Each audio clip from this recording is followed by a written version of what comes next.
आज श्रुत पंचमी महापर्व है।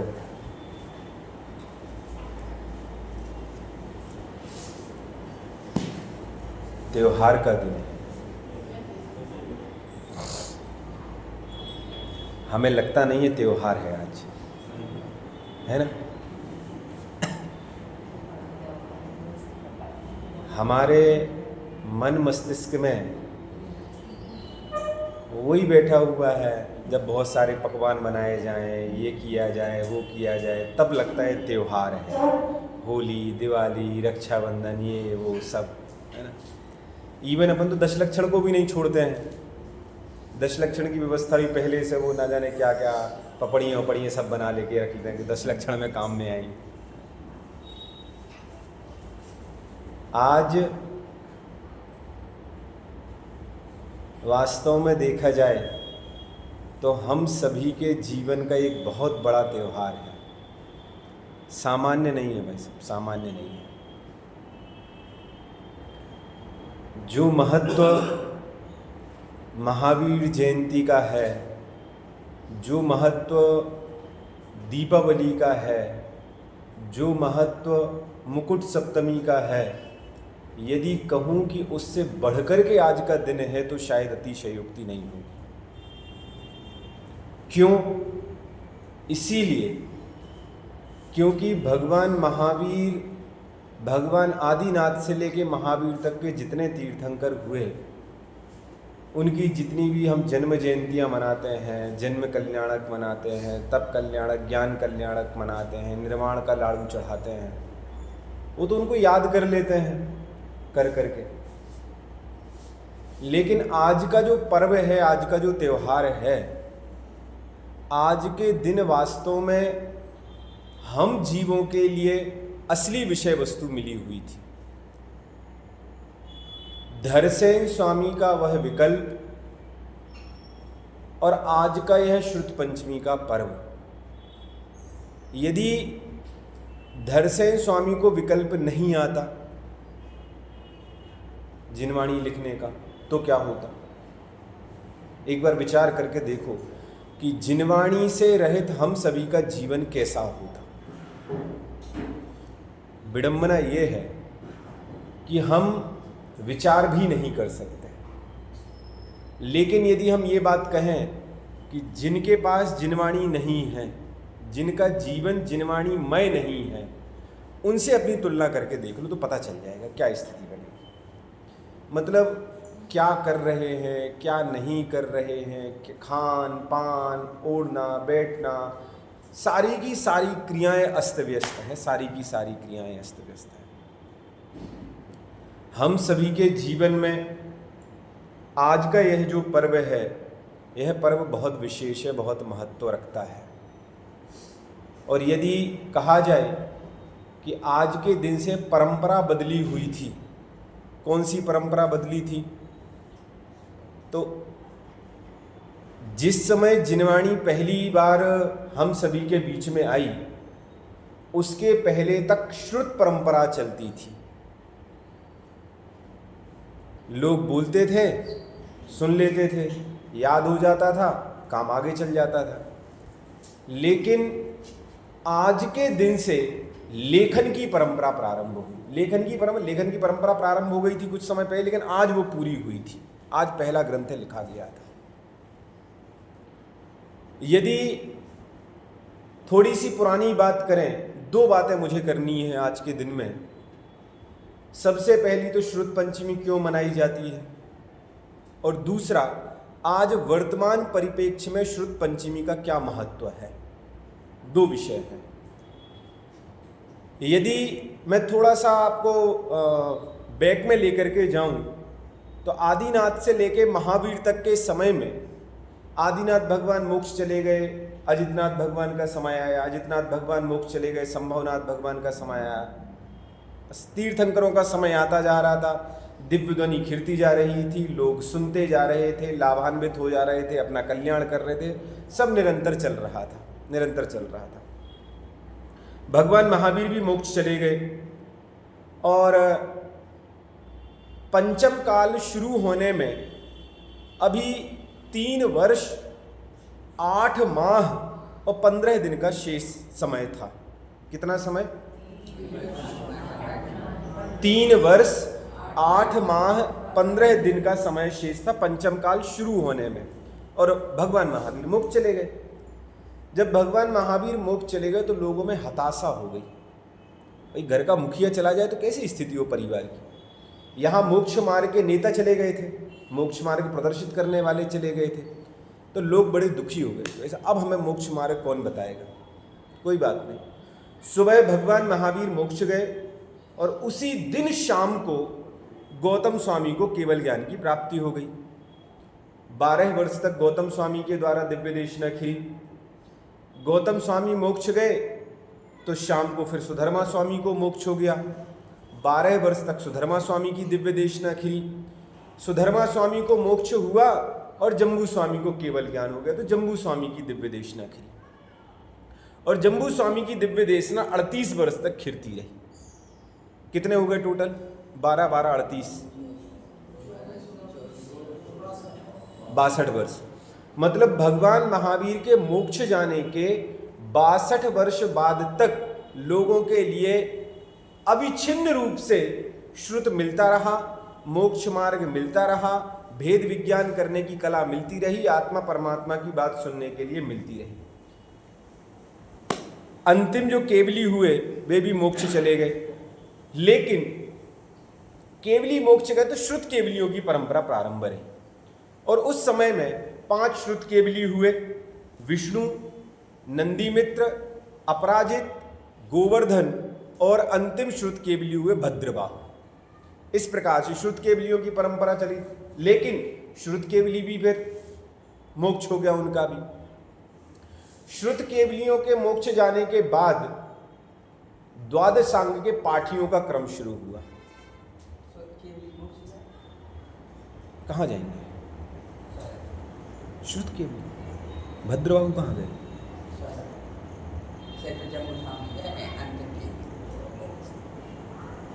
चलिए, द्वादशांग के पाठियों का क्रम शुरू हुआ। द्वादशांग के पाठियों के बाद फिर धीरे धीरे अवसर्पणी काल था। अवसर्पणी काल था तो ज्ञान की क्षीणता थी, क्षीण हो रहा था। द्वादशांग, 11 अंग, 10, 9, 8, 7 ऐसे ऐसे घटते चले गए। और घटते घटते घटते घटते धीरे धीरे ज्ञान कम होता चला जाता, क्षीण होता जा रहा था। धरसेन स्वामी को विकल्प आया कि भैया ये तो सब धीरे धीरे खत्म हो रहा है, यदि ऐसे ही शैलेंद्र भाई साहब खत्म होता चला गया तो फिर 21,000 वर्ष के इस पंचम काल में लोगों का क्या होगा? क्या होगा? उनके लिए मोक्ष मार्ग कैसे मिलेगा? उनके लिए भेद विज्ञान की बात कैसे मिलेगी? उनको आत्मा परमात्मा की सुपर कल्याण की बात कैसे मिलेगी? उनका एक विकल्प, और मानो पंचम काल में फिर से एक नई शुरुआत, उनका ये विकल्प। लेकिन अवस्था लगभग क्षीण हो रही थी उनकी, लिखे कैसे? इतनी सामर्थ्य उनकी थी नहीं कि लिखा जाए। तो उसी समय में युग प्रतिक्रमण चल रहा था महिमा नगरी में, अरहत बलि आचार्य की सन्निधि में। हजारों मुनिराज आकर के, और युग प्रतिक्रमण जो होता है, युग प्रतिक्रमण में ये पढ़ने में आता है कि लगभग 100 योजन के मुनिराज को व्यवहार काल में 100 योजन के मुनिराज वहाँ एकत्रित होते हैं। और एकत्रित होने के बाद वहाँ फिर पूरी की पूरी चर्चा उन सब पे बात होती है, क्योंकि भाई केवली तो है नहीं, श्रुत केवली है नहीं, तो अब जो चर्चा होगी वो करेगा कौन? क्या सही क्या गलत, किस प्रकार से शास्त्रों का पठन पाठन होना है, क्या व्यवस्था बननी है, तो वो सारा का सारा उस युग प्रतिक्रमण में होता था।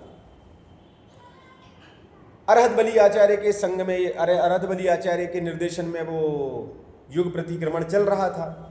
धरसेन स्वामी को जानकारी थी कि भाई साहब युग प्रतिक्रमण चल रहा है, और धरसेन स्वामी थे चंद्रगिरी में, गिरनार पे। वहाँ से उन्हें सूचना भेजी कि भैया जाओ और अरहत बलि आचार्य को सूचना देना कि मुझे 2 मुनिराजों की आवश्यकता है। किस लिए, क्या, क्यों, कैसे, वो आप तो कह देना, बस भेज चाहिए। सूचना पहुँची और अरहत बलि आचार्य ने दो मुनिराज, कौन कौन से दो? सुबुद्धि और नरवाहन। सुबुद्धि और नरवाहन, इन दो मुनिराजों को आदेश दिया कि आप जाओ, और वहाँ धरसेन स्वामी ने याद किया, उनकी सेवा में पहुँचवा। दोनों ने विहार किया, विहार करके आए। जिस समय वो आने वाले थे तो उस समय धरसेन स्वामी को स्वप्न आया कि दो बैल आ रहे हैं और परिक्रमा करके बैठे हैं। ये भी आता है कि मुँह में प्रवेश कर रहे हैं, नाना प्रकार की बातें मिलती हैं। और एक शुभ लक्षण जानते हुए अंतिम पहर में, जिस समय वो निद्रा में थे, उस अंतिम पहर में जब उन्होंने स्वप्न देखा तो सुबह जैसे ही हुआ वो दोनों के दोनों मुनिराज उनके सम्मुख खड़े हुए। अब जब दोनों सामने खड़े हुए थे, कार्य था लिखने का,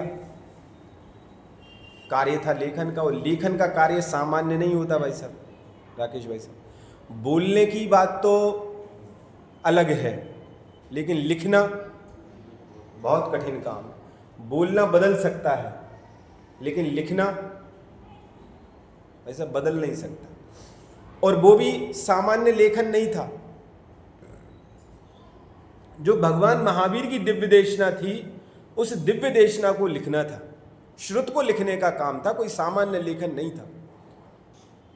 तो आचार्य धरसेन स्वामी ने बिना कुछ कहे, क्या कैसे क्यों, क्या रास्ते में कोई परेशानी तो नहीं हुई, आहार वाहार की व्यवस्था व्यवस्थित हो गई थी, कोई व्यवहारिक बात नहीं, कोई व्यवहार, क्यों समय कम था ना, समय की भी तो मर्यादा थी।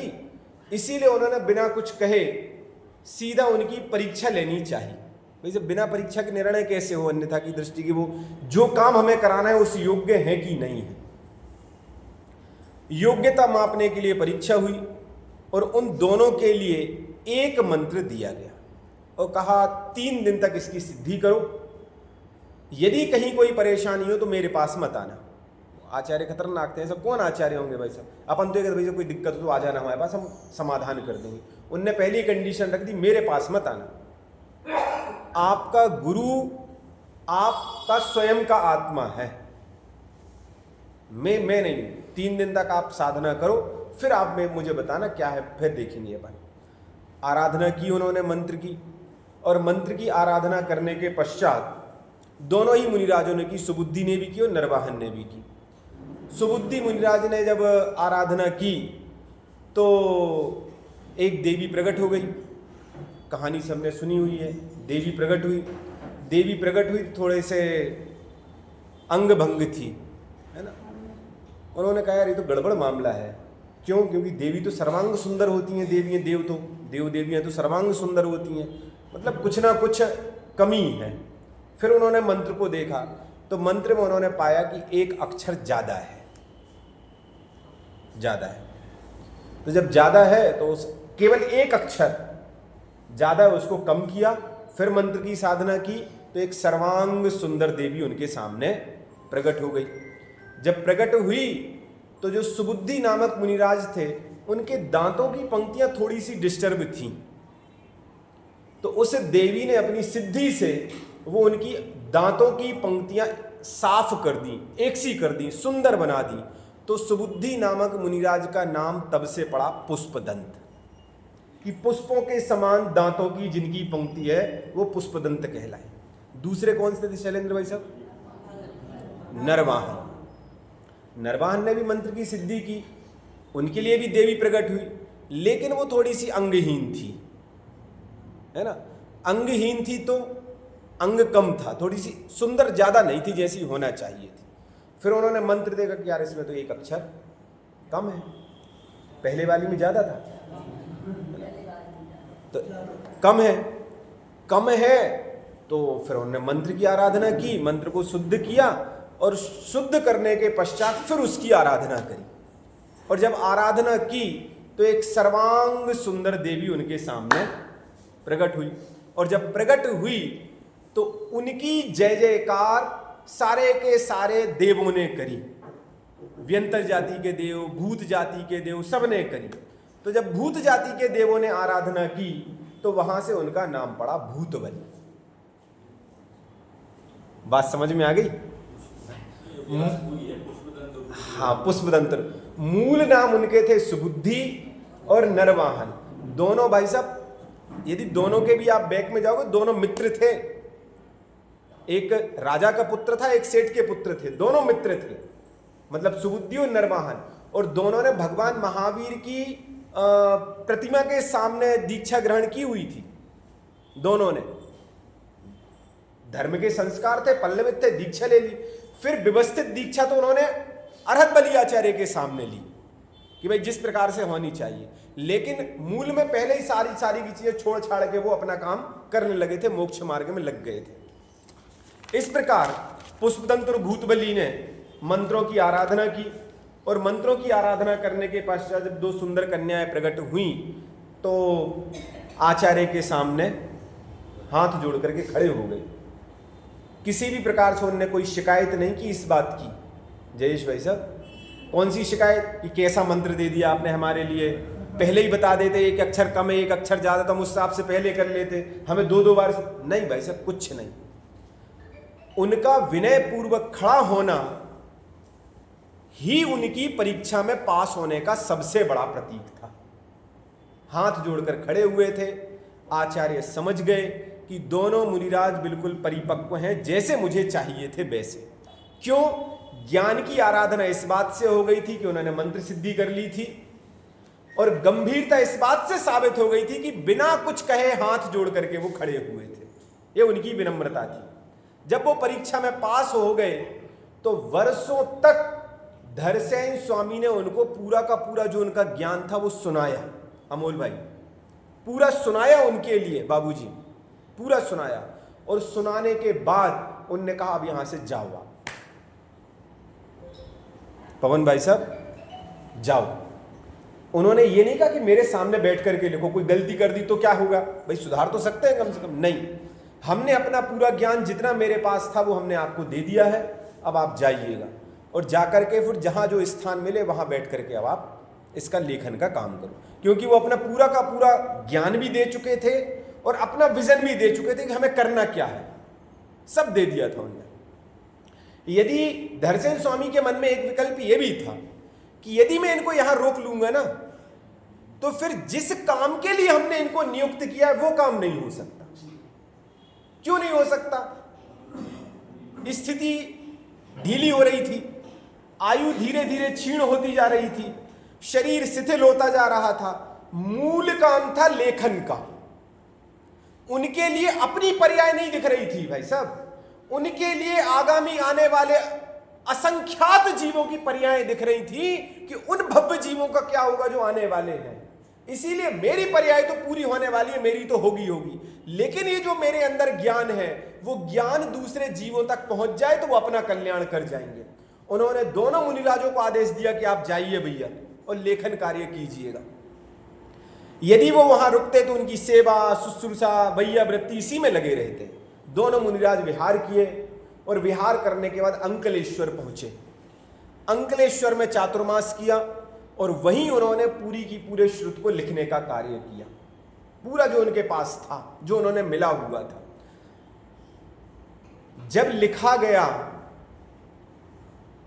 और लिखने के बाद जिस दिन वो शुरुआत हुई लिखने की शुरुआत हुई, तो लिखने की शुरुआत कहां से हो भाई साहब?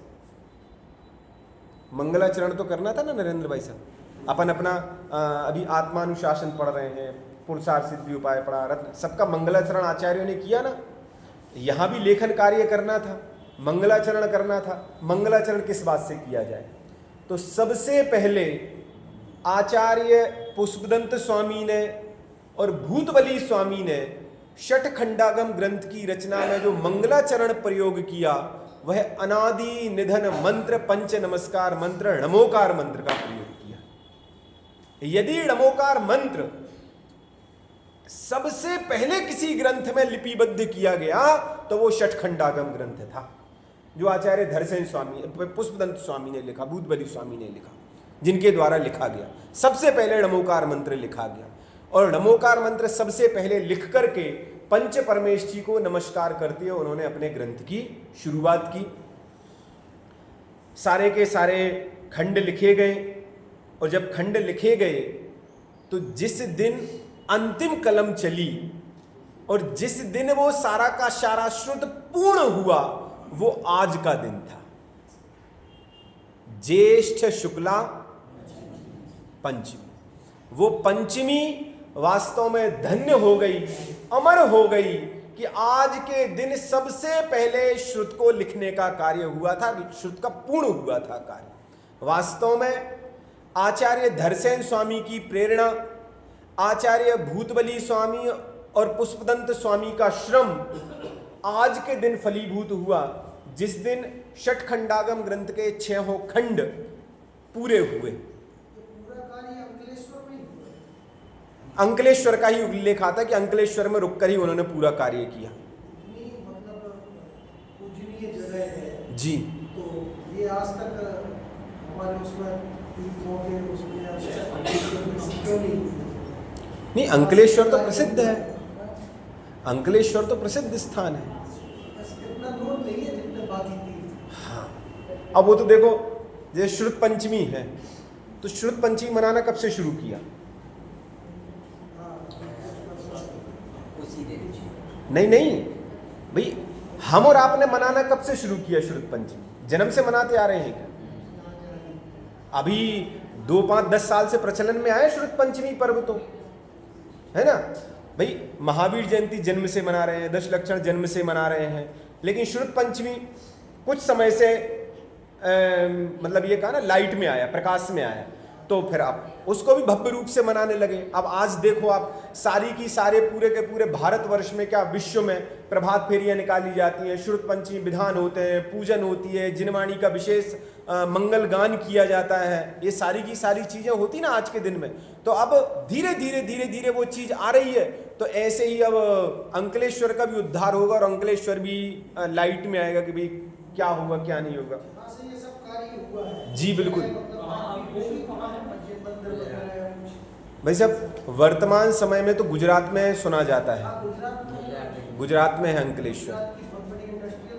अच्छा, लेकिन मेरा कभी वहाँ जाना नहीं हुआ, क्या कैसी वहाँ की भौगोलिक स्थिति मुझे नहीं मालूम, क्या है क्या नहीं है।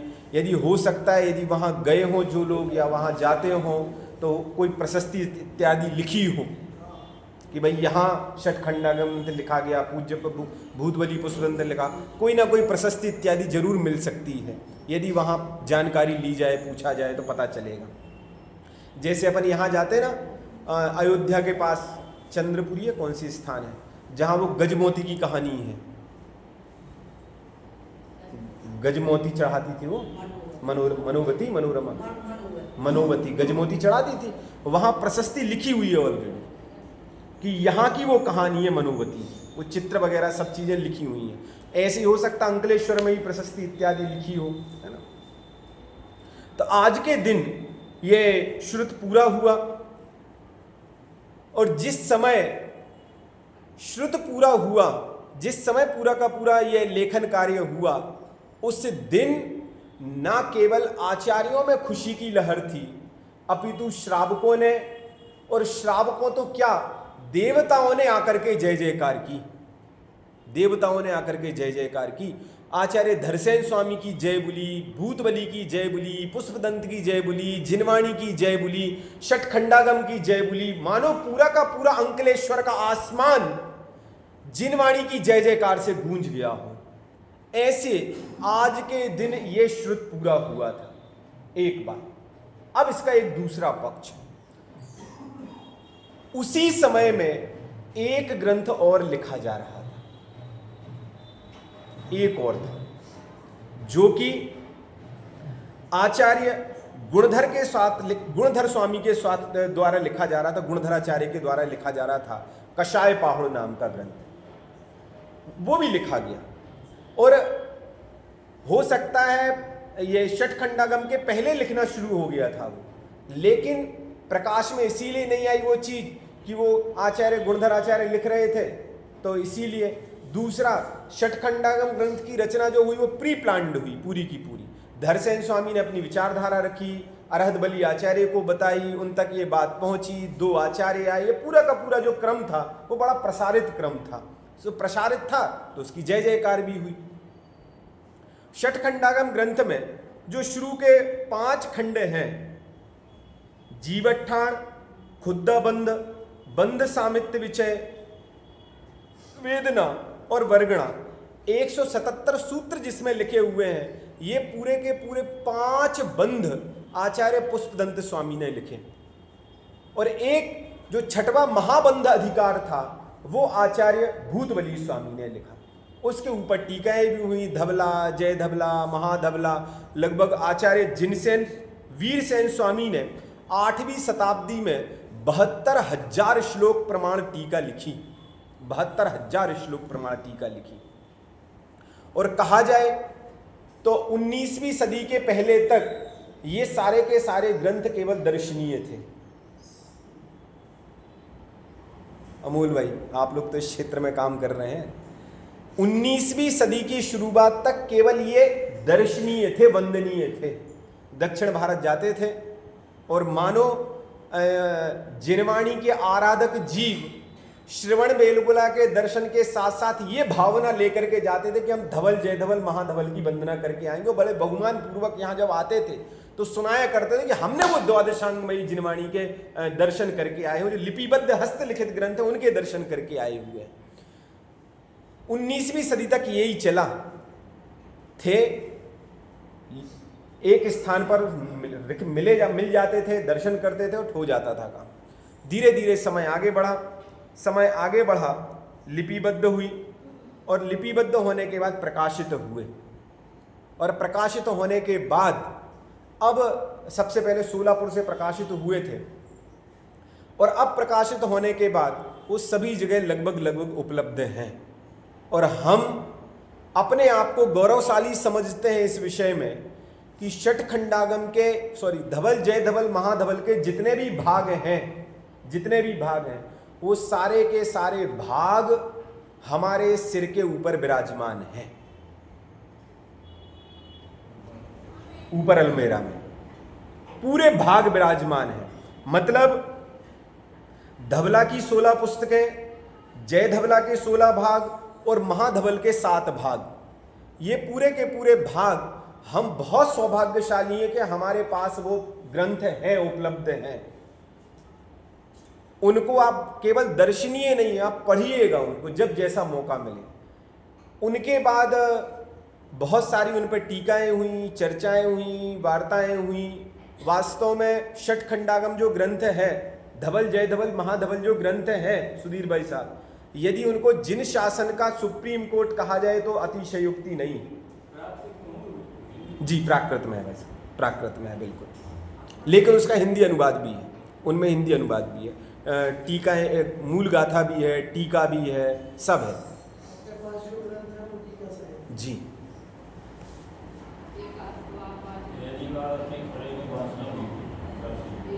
षटखंडागम की अच्छा हो चुकी वाचन आपने आचार्य श्री के सानिध्य में, वो बिल्कुल बिल्कुल। जी जी, हाँ, 84 में, 1984 में। हाँ, नहीं, इस बात के लिए तो हम अपने आप को सौभाग्यशाली समझते हैं कि हम सब उस भूमि पर बैठते हैं कि जहां भारतवर्ष के सारे दिग्गज से दिग्गज विद्वान, मतलब जितने मूर्धन्य उच्च कोटि के विद्वान जितने भी हुए हैं अभी तक, उन सभी का सानिध्य आप खुरईवासियों को मिला हुआ है। इस मामले में आप बहुत पुण्यशाली हैं और हम इसलिए पुण्यशाली हैं कि हम उसी भूमि पर बैठ करके शास्त्र वाचन का काम करते हैं। तो वास्तव में मतलब सारे के सारे विद्वान, सारे के सारे मुनि भगवंत, आचार्य भगवंतों की सन्निधि इस भूमि के लिए प्राप्त हुई है। तो इस मामले में मैंने तो शायद अभी महावीर जयंती के दिन कहा था या उसके एक दिन पहले कहा था कि यदि नवीन जैन मंदिर को अतिशय क्षेत्र की संज्ञा दी जाए तो शायद कम होगी, अतिशय क्षेत्र में यदि इसको घोषित कर दिया जाए तो हो सकता है। इतना अतिशयकारी स्थान है, इतना पूजनीय स्थान है। इस स्थान पर जहां षटखंडागम की वाचना हुई है, सारी की सारी चीजें हुई हैं, उस वाचना स्थल पर आज श्रुत पंचमी पर्व के अवसर पर हम सभी यहां विराजमान हैं। जो बात मैं कह रहा था कि षट खंडागम वास्तव में जिन शासन का सुप्रीम कोर्ट है, संविधान है। संविधान क्यों संविधान है? यदि कोई कुछ शंका करे, किसी भी प्रकार का कोई प्रश्न हो और ये बात निकल करके आ जाए कि ये बात धवला में लिखी है, तो फिर कोई प्रश्न नहीं है इसके आगे। क्यों भाई? जब धवला में लिखी है मतलब प्रामाणिक है, इसके बाद फिर कोई प्रश्न नहीं। फिर जो सामने वाला भी व्यक्ति है ना, वो भी शांत हो जाएगा, क्योंकि धवला, जय धवला, महाधवला, षटखंडागम, भाई साहब सीधी की सीधी साक्षात भगवान महावीर की वाणी है। साक्षात भगवान महावीर की वाणी है। यदि भगवान महावीर की वाणी को लिपिबद्ध करने का काम हुआ है तो वो षटखंडागम ग्रंथ में हुआ है। इसीलिए भगवान महावीर की वाणी पर किसी भी प्रकार से किसी व्यक्ति की सामर्थ्य नहीं है कि कोई प्रश्नवाचक चिन्ह लगा सकता हो या कोई कुछ कह ले। ना जी भाई साहब, धवला में लिखा है मतलब प्रामाणिक है, अब कुछ नहीं हो सकता जो बात लिखी हुई है। इस प्रकार से ये श्रुत शांतिनाथ भगवान के बाद से लेकर के आज तक अविच्छिन्न रूप से हम सभी के बीच में है, चला आ रहा है और हम सभी उसको पढ़ रहे हैं। ये तो हुई श्रुत के लेखन की बात। अब इसका दूसरा पहलू यह है कि आज के समय में श्रुत पंचमी का महत्व क्या है। भाई जिस दिन श्रुत लिखा गया, जिस समय श्रुत लिखा गया धरसेन स्वामी के द्वारा, पूज्य पुष्पदंत स्वामी और भूतबली आचार्य ने लिखा, हो गई श्रुत पंचमी, मन गई श्रुत पंचमी। फिर आज क्यों जरूरी है भाई साहब? आज क्यों श्रुत पंचमी की आवश्यकता? आज क्यों? वास्तव में जितनी आवश्यकता धरसेन स्वामी के समय में श्रुत की थी, उससे कई गुना आवश्यकता और कई गुना ज्यादा संभाल कर रखने की आवश्यकता आज है।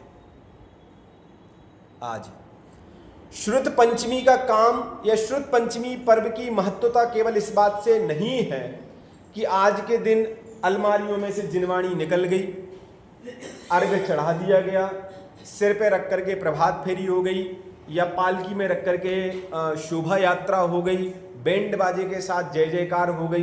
केवल इतना महत्व नहीं है, पूजन विधान इत्यादि हो गया, बस मद गई श्रुत पंचमी। नहीं भाई साहब, श्रुत पंचमी पर्व के संबंध में विचार कीजिएगा कि जो श्रुत हमारे पास है, जो श्रुत हमारे पास है, उसकी हम कैसे रक्षा कर सकते हैं। हम क्या करें उसके लिए? क्या करें भाई साहब? क्या कर सकते हैं जयेश भाई साहब? कभी विचार किया इस विषय में? क्या कर सकते हैं? हमारा कर्तव्य है कि जिनवाणी पुनः असुरक्षित ना हो जाए। क्या कह रहा हूं? इस जिन शासन में द्वादशांगमयी जिनवाणी के ऊपर बहुत उपसर्ग हुआ है, बहुत उपसर्ग हुआ है। जितनी आज वर्तमान में है, कई ग्रंथ, कई पांडुलिपियां, कई ताड़पत्र जला दिए गए। इतिहास कहता है कि 6-6 महीने तक शास्त्रों को जलाया गया। लगातार 6 महीने आग लगी, 6 महीने लगातार। हाँ, ठंडी नहीं हुई आग। कई ताड़पत्र चोरी कर लिए गए, चले गए, छीन लिए गए। कईयों को संस्कृति को निस्ते नाबूद करने के चक्कर में समाप्त कर दिए गए। अब इसकी पुनरावृत्ति ना हो, इसके लिए हमें श्रुत को सुरक्षित करने की आवश्यकता है। और कैसे कर सकते हैं, ये आज का सबसे बड़ा प्रश्नवाचक चिन्ह है। क्या करें उसके लिए? क्या करें उसके लिए? जितने विकल्प हो सकते हैं वो सारे के सारे विकल्प खुले हुए हैं। आप एक बार उन पुष्पदंत स्वामी की और भूतबली स्वामी की कल्पना कीजिएगा पवन भाई साहब, कैसे उन्होंने ताड़पत्रों पर लिखा होगा। ताड़पत्र बनाना, तैयार करना, तैयार करने के बाद भाई साहब ऐसी कोई तख्तियां नहीं होती थी, चौके पाटे कि जिन पर लिख करके काम हो जाए, हाथ पर रखते थे। हाथ पर लिखने के लिए कोई दबात नहीं थी, कोई पेन नहीं था, कांटों से लिखे जाते थे। एक बार आप कल्पना करके देखना, एक बार, और यदि इस चीज का एहसास करना हो तो कागज हाथ पर रख के कांटे से अपना नाम लिख करके देखना कैसा लगता है। कुछ ना कुछ भाव भासना हो जाएगी कि भाई साहब पुष्पदंत भूतबली स्वामी ने कैसे जिनवाणी लिखी होगी। वो करुणा उनकी, किनके प्रति करुणा, हम आपके प्रति करुणा, कि भाई साहब पंचम काल के अंत तक जिनवाणी लेकर के जाने कैसे जाए। एक बार कल्पना करके देखो, उन्होंने वो जिनवाणी को लिखा, और वो जो जिनवाणी लिखी गई, आज हमारी जिम्मेदारी ज्यादा है कि हम उसको जितना ज्यादा से ज्यादा हो सके उतना ज्यादा से ज्यादा उसको सुरक्षित करने की कोशिश करें। और सुरक्षित करने के लिए क्या करें, हमारे पास साधन क्या है, क्या है? उसका साधन एकमात्र है, जितना ज्यादा से ज्यादा हो सके प्रकाशित किया जाए उसको। अब आप कहो भाई साहब मंदिरों में जिनवाणी तो भरी पड़ी है, और प्रकाशित करें, बिल्कुल कीजिएगा। क्यों कीजिए? आजकल तो टेक्नोलॉजी का युग है। हाँ, क्या दिक्कत है? टेक्नोलॉजी के युग है ना भाई साहब। आज से 10 साल पहले जिस समय सीडी प्लेयर चले हुए थे, तो सीडी के संबंध में कहा जाता था कि सीडी में डाल दो और 100-200 साल के लिए फ्री। कहाँ गई वो सारी सीडियाँ? नहीं भाई साहब, सॉरी, सीडी के पहले तो फ्लॉपी चलती थी, फ्लॉपी नहीं, फ्लॉपी। और उसके पहले कैसेट वैसेट खूब चली, बहुत टेक्नोलॉजी आई, कैसेट भी चली, फिर बीसीआर भी चले, फ्लॉपी आई, सीडी आई, पेन ड्राइव आए, सब आए कि नहीं आए, लेकिन सारे के सारे आउट ऑफ डेट, सब आउट ऑफ डेट। टेक्नोलॉजी का कितना भरोसा किया जाए।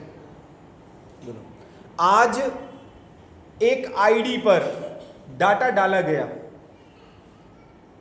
एक आईडी पे डाटा डाला गया, पता चला डाटा वो जो आईडी थी वो क्रैक हो गई, खत्म, हैक हो गई। कहाँ गया डाटा सारा का सारा? कहाँ है भाई साहब? अब ढूंढो आप, नहीं है ना। लेकिन यदि लिखा गया है तो, यदि पुस्तक नुमा है, वो पुस्तक के रूप में है तो सुरक्षित है। लेकिन पुस्तक भी कब तक सुरक्षित है? उसकी भी तो कुछ लाइफ है। पन्नों की कितनी उम्र है? 50 साल, 50 साल भी हो सकता है, ज़्यादा हो गई। आज से यदि 25-30 साल पुरानी जिनवाणी भी उठा के देखी जाए तो पन्ने बड़े ऐसी स्थिति में हो जाते हैं कि अब वो टूट जाएंगे, है ना। तो पन्नों की भी कितनी लाइफ है। तो क्या किया जाए श्रुत को सुरक्षित करने के लिए? जितना हो सके प्रचार प्रसार किया जाए, लेखन कार्य किया जाए, प्रकाशित करने का काम किया जाए। टेक्नोलॉजी के संबंध में जो जो चीज़ें हैं उन सारी की सारी चीज़ों में उनका प्रयोग किया जाए। जितना भाषा में रूपांतरण हो सकता उतना भाषा में रूपांतरण किया जाए। केवल हिंदी तक सीमित ना रहे, इंग्लिश में ट्रांसलेशन करवा दो, अन्य जितनी भी देशों की भाषाएं उन देशों की भाषाओं में ट्रांसलेशन करवा दो। क्यों? यदि भाई साहब भारत पे परमाणु बम गिरा और भारत की जिनवाणी खत्म हो गई तो कम से कम दूसरे देशों की तो बचेगी, हाँ, कहीं ना कहीं तो सुरक्षित रहेगी। यदि भारत तक वो जिनवाणी सीमित रही तो फिर भारत में ही जिनवाणी खत्म हो जाएगी भाई साहब, खत्म हो जाएगी, कुछ नहीं बचने वाला। बिल्कुल हो चुकी है, हाँ, उसकी भी जानकारी मैं आपको दे रहा हूँ। श्रुतम एआई के जमाना आ गया ना अब तो। श्रुतम एआई गूगल पे उपलब्ध है, उसको आप सर्च कीजिएगा। और वो इतनी गजब की चीज़ है कि यदि आगम संबंधी किसी भी प्रकार से आपको कोई प्रश्न है तो आप उसमें डालिएगा, उसका उत्तर आगम के आलोक में उत्तर मिलेगा। ऐसा नहीं कि गूगल के माध्यम से, बाकायदा शास्त्र प्रमाण देते हुए वो सारी की सारी चीज़ें आपको उपलब्ध होंगी। अभी आज ही लॉन्च हुआ है, आज के दिन ही लॉन्च हुआ है। इसीलिए कहने का मतलब यह है, लोग काम कर रहे हैं, हम क्या करें? हम अपने स्तर पे क्या करें? हम अपने स्तर पे कम से कम इतना तो कर सकते हैं कि जितनी जिनवाणी प्रकाशित हो सकती है करें, जितनी हो सकती है ट्रांसफर करें। भाई साहब, यदि जिनवाणी हमारे पास है तो हम लोगों को दें। जिनवाणी किसी भी, बड़ा दुख होता है कि जब घर की जिनवाणी कार्टून में पैक करके जिनवाणी केंद्रों में भेज दी जाती है। यदि एक ऐड आ जाए ना व्हाट्सएप पे कि किसी के घर में यदि किसी भी प्रकार से जीर्ण शीर्ण फटी पुरानी जिनवाणी है तो आप सुरक्षित करने के लिए भेज दीजिएगा, तो फटी पुरानी नहीं जाती, वैसे सारी की सारी चली जाती है। फिर चाहे वो पढ़ने योग्य है, चाहे किसी भी प्रकार से सब भेजो भेजो भेजो भेजो। भाई साहब, यदि घर में जिनवाणी नहीं है तो जिनवाणी रहित घर शमशान के समान है, शमशान के समान। इसीलिए घर में जिनवाणी होना चाहिए, और केवल जिनवाणी होना नहीं चाहिए अपितु उसका पठन पाठन भी होना चाहिए।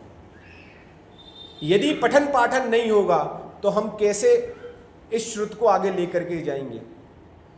एक बार धरसेन स्वामी के हृदय को टटोलिएगा। उन्होंने हम जीवों की करुणा करके उन्होंने षटखंडागम ग्रंथ या ग्रंथ के लेखन के विकल्प किया। यदि आज हम इस श्रुत को यहीं रोक देंगे, हम नहीं पढ़ाएंगे भाई साहब किसी को, तो फिर आगे 25-50 साल बाद क्या होगा? क्या होगा? अपने बच्चों को जैसे जबरदस्ती सुबह स्कूल भेजते हैं, जबरदस्ती पाठशाला भेजिएगा। यदि पाठशाला नहीं लगती है तो घर में खुद पढ़ाइएगा 10-15 मिनट, आधा घंटा, 1 घंटा बैठ करके। ये हमारी जिम्मेदारी है, हमारी जिम्मेदारी है भाई साहब। यदि हमने इस जिम्मेदारी को नहीं निभाया तो एक बात मान करके चलना कि अस्पताल में आप अकेले ही पड़े रहोगे, कोई धर्म सुनाने वाला नहीं मिलेगा, कोई नहीं मिलेगा। वो जो आगे की संतति है ना, वो यूट्यूब लगा के आपके कान के सामने खोल के रख देगा, अब आप जो है सो आप कर लो, जो करना है आप। सुनाने वाला नहीं मिलेगा भाई साहब। इसीलिए आज की आवश्यकता है कि हम जितना ज़्यादा से ज़्यादा हो सके टेक्नोलॉजी में जिनवाणी को डालें, लोगों की रुचि जागृत करें। किस बात के लिए रुचि जागृत करें? पढ़ो भाई साहब, पढ़ो। क्यों पढ़ो? हम गिफ्ट देते हैं लोगों को, देते हैं। क्या देते हैं गिफ्ट में? कटोरी, डिब्बा, प्लास्टिक के डिब्बे, स्टील के डिब्बे, है ना, और उपयोगी तो कुछ और चीज़ है ना। आप भले ही ये सब चीज़ें दो, लेकिन जिनवाणी जरूर दो, एक जिनवाणी जरूर दो। और ये कह करके दो कि भैया भले ही 2 मिनट पढ़ना, लेकिन एक पन्ना पढ़ना, एक पन्ना पढ़ना। जितना ज़्यादा से ज़्यादा हो सके उतना तो पढ़ना ही पढ़ना, लेकिन एक पन्ना जरूर पढ़ना, 2 पन्ने जरूर पढ़ना। पढ़ना क्यों? क्यों पढ़ना? मैं आपसे पूछता हूँ, अपन हमेशा ये बात करते हैं कि हर व्यक्ति सुखी होना चाहता है, सुखी होना चाहे। सुखी होने का वर्तमान में माध्यम क्या है? जिनवाणी है। जिनवाणी के अलावा और कोई हो तो बता दीजिए आप। मैं चलो धर्म से अलग बात करता हूं, यदि और कोई भी चीज हो तो मुझे बता दीजिएगा कि भाई साहब जो जीव को सुखी कर सकती है। वकील साहब, भाई साहब, है कोई? बाबूजी, कोई चीज है? नहीं है ना। तो मैं आपसे कहता हूं कि जब हमारे पास वो सुखी होने की दवाई है तो फिर हम बांटते क्यों नहीं? हम नहीं चाहते कि हमारे रिश्तेदार भी सुखी हो, हम नहीं चाहते कि हमारे साधर्मी भी सुखी हो, हम नहीं चाहते कि हमारे पड़ोसी, हमारे जान पहचान वाले भी सुखी हो। यदि चाहते हैं तो आज श्रुत पंचमी पर्व के दिन से इस बात की शुरुआत करें, अपने आप से शुरुआत करें कि हम लोगों को रुचि जागृत करने के लिए काम करें। लोग आए, पढ़ें ना पढ़ें अलग विषय है, लेकिन कम से कम हम अपने मिलने वालों के लिए ये बात जरूर कहें कि भैया जिनवाणी पढ़ो।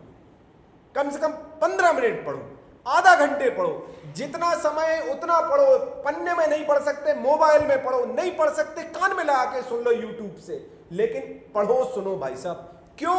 जो चाहो अपनो कल्याण। यदि अपना कल्याण करना चाहते हो तो एन केन प्रकारेण भाई साहब, जैसे 2 वक्त की रोटी नहीं छूटती है, 2 वक्त की रोटी नहीं छूटती है, ऐसे ही यदि जिस दिन जिनवाणी पढ़ना भूल जाए या जिनवाणी ना पढ़े तो उस दिन उसको लगना चाहिए कि मानो हमने कुछ खाना नहीं खाया। जैसे पेट खाली पेट में लगता है ना, खाली पेट में जब भोजन नहीं पहुंचता है, ऐसे ही भाई साहब जिस दिन हम पढ़े ना, जिस दिन जिनवाणी हम सुने ना, उस दिन हमें लगना चाहिए कि यार आज कमी है, आज हमने किया नहीं, बहुत बड़ा अनर्थ सा हो गया। क्यों? भले ही रात के 12 बज जाए, 5 मिनट। कई लोग ऐसे हैं, कई लोग मैं अपनी लोगों को जानता हूं अपनी मेजॉरिटी में, कि जिन भले कितनी व्यस्तता हो, सुबह से लेकर रात तक की व्यस्तता है और समय नहीं मिल रहा है, सोने के पहले 5 मिनट भले ही जिनवाणी पढ़ेंगे, लेकिन पढ़ेंगे जरूर। 10 मिनट पढ़ेंगे, भले ही 12 बज जाए, 1 बज जाए, लेकिन पढ़ेंगे जरूर भाई साहब। ऐसी छटपटाहट हमारे अंदर आज के दिन से शुरुआत हो कि जिनवाणी तो हम पढ़ेंगे, यहां आ सकते हैं, यहां आइएगा। यदि किसी भी प्रकार की कोई परेशानी नहीं आ सकते तो घर में बैठ करके पढ़िएगा, स्वयं भी पढ़ें, अपने परिवार के लोगों को पढ़ाएं, बच्चों को पढ़ाएं, लेकिन कम से कम श्रुत पंचमी के दिन से ये हम प्रतिज्ञा लेकर के जाएं यहां से कि आज के दिन वास्तव में श्रुत पंचमी पर्व मनाना हमारा तभी सार्थक होगा जब हम श्रुत की आराधना करने के लिए, श्रुत को पढ़ने के लिए हम कोई काम करेंगे। अन्यथा की दृष्टि में हर साल श्रुत पंचमी आएगी, हम मनाएंगे और कल के दिन वो विस्मृत हो जाएगी, खत्म काम, मन गई श्रुत पंचमी। केवल श्रुत पंचमी आज के लिए नहीं है, श्रुत की आराधना केवल आज के लिए नहीं है भाई साहब।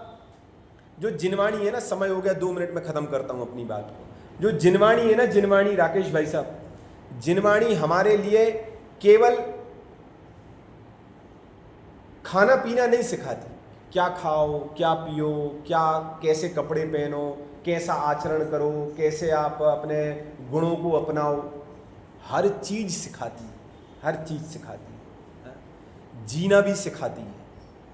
और इससे एक बात और ऊपर कहूं तो मरना भी सिखाती है। नहीं, मरण से छूटना तो मरना मतलब समाधि मरण करना सिखाती है। भाई साहब जीवन कैसे जियो ये तो जिनवाणी सिखाई रही है, लेकिन अंत समय में मरण के परिणाम के समय कैसी स्थिति हो वो समता परिणाम भी जिनवाणी सिखाती है हमारे लिए। तो मतलब जन्म से लेकर मृत्यु तक का संबंध इसके साथ है। बोलो कैसे हम इसको छोड़ दें भाई साहब, कैसे छोड़ दें? हम जिनके लिए अपना उपकारी समझते हैं वो केवल इस भव का उपकार कर सकते हैं, खाने पीने की व्यवस्था कर सकते हैं, लेकिन जिनवाणी हमारे भव का उपकार सकती है, अनंत भवों के लिए, अनंत भवों को सुधार सकती है। यदि हमारे माता पिता होंगे तो हमें 2 वक्त की रोटी दे सकते हैं, हमारे पेट भर सकते हैं, लेकिन जिनवाणी हमारे ज्ञान को भर करके हमें अनंत सुखी कर सकती है, अनंत सुखी कर सकती है। सारी की सारी संपदाएं, जितनी भी सुख दौलत हमने कमाई हुई है, आप सबने कमाई हुई है, वो दौलत आज है, कल को खत्म हो जाएगी पाप कर्म के उदय से, लेकिन जिनवाणी से जो पुण्य संचित होगा वो पुण्य कभी भी समाप्त होने वाला नहीं और उससे हमेशा सुखी सुख बरसने वाला है और कुछ बरसने वाला नहीं है। इसीलिए भैया आज ये जो श्रुत पंचमी का पर्व हम मना रहे हैं, जो सुबह से शाम हो गई है, लगभग दिन समाप्ति की ओर है, आज के दिन श्रुत पंचमी के दिन हम अपने जीवन में कई लोग कई प्रसंग पर, कई घटनाओं पर नियम लेते हैं कि आज तक हमने ऐसा किया, अब हम नहीं करेंगे, अब नहीं करेंगे। हाँ? नाना प्रकार की स्थितियों में सब करते हैं। श्रुत पंचमी पर्व हमारे जीवन में इसीलिए आया कि हम अपने जीवन में एक नियम तो लें कम से कम। खाने पीने का नियम सबका है भाई, क्या खाना है, क्या पीना है, कितनी मर्यादा, सब चीज़ें हैं। जिनेंद्र भगवान के दर्शन करने का नियम कह सकता हूँ सभी का है ना। परिस्थिति बस कुछ यहाँ वहाँ हो तो अलग विषय है, लेकिन हमारे जीवन में नियम है कि नहीं, है कि नहीं? जैसे जिनेंद्र भगवान के दर्शन का नियम है, अभिषेक करने का नियम है, सबके अलग अलग नियम होते हैं, किसी के अष्टमी चतुर्दशी, किसी के। भाई साहब ऐसे ही एक नियम हमें ये भी लेना चाहिए, मैं ये नहीं कह रहा हूँ लीजिएगा, लेना चाहिए कि हम प्रतिदिन कम से कम जिनवाणी का अध्ययन करेंगे। कितना करेंगे, कितने समय करेंगे, वो आप अपनी योग्यता अनुसार देखिएगा कितना समय कर सकते, लेकिन करेंगे जरूर। इसीलिए करेंगे क्योंकि जिनवाणी एकमात्र माध्यम है कि जो हमारे लिए इस संसार परिभ्रमण से मुक्त करा सकती है। और अंतिम बात ये कहूँगा कि भैया ना केवल आप पढ़ें, अपितु अपने घर के जितने सदस्य हैं उन सदस्यों को भी अवश्य पढ़ाएं, क्योंकि जिनवाणी हमें यदि आगे लेकर के जानी है, श्रुत को आगे लेकर के जाना है, तो हमें अपनी आगे आने वाली पीढ़ी को तैयार करना पड़ेगा। अब पीढ़ी कैसे तैयार होगी, उसकी जिम्मेदारी हम और आप सभी के कंधों पर है। इसीलिए ये जो मंदिरों में आज सैकड़ों लोग पहुंचते हैं, ये किसी भी प्रकार से संख्या कम ना हो। हमारे छोटे छोटे से बच्चे जो पाठशालाओं से दूर हैं, जिनकी जितनी उनके लिए लौकिक शिक्षा आवश्यक है, उससे कई गुनी ज़्यादा धार्मिक शिक्षा आवश्यक है। लौकिक शिक्षा केवल नौकरी तक है, नौकरी मिली और खत्म, लेकिन धार्मिक शिक्षा जीवन पर्यंत आवश्यक है।